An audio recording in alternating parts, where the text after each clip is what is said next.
Ayan guys, so medyo okay na. Gawa na yung naka-start. Ayan. Ayan yung salap.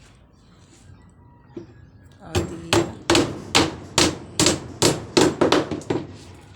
Pwede na siya. Pwede tayo dito mamaya. Kasi doon tayo nakapwesto. Ayan. Sa kabila lang ng patubig. Ngayon, eto na. Diyan na. Ayan na yung tindahan. Mamaya lilipat namin dyan. Ayan mga guys. Tapos na siya. Nililinis sa lahat. Nililinis na patag na yung mga nakaos ng kahoy para walang salubog. Ayan. Diyan na siya ililipat mamaya yung tindahan namin.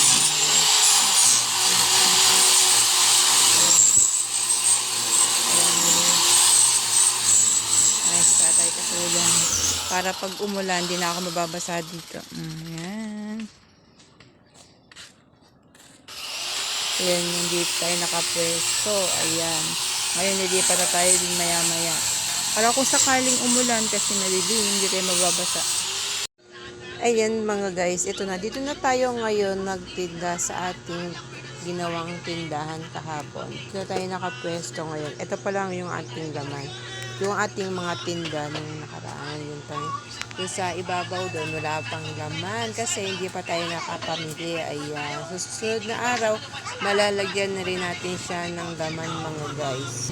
Sa ngayon, ito muna uli ang ating tinda. Ayan, syempre may kistik, may fries, may fishball, yung kwek-kwek, yung siomay natin ubos na, konti na lang. Ayan, tokwa, tapos kikiam, yung ating ihaw-ihaw. Ayan. Siyempre, meron tayong hotdog at saka burger. Ayan. Diba mga guys? Ayan. Sa susunod, lalagyan na natin ng laman yung loob ng ating tindahan. Ayan. Ito yung pwesto sa loob. Ayan. Ayan. So, susunod niyan, lalagyan na natin to ng unti-unti ng laman. Ito yung ating ihaw. Ilalabas natin siya maya-maya. Para doon tayo sa labas mag-iihaw mga guys. Ayan muna for today. Bye-bye. Ang batang maliit.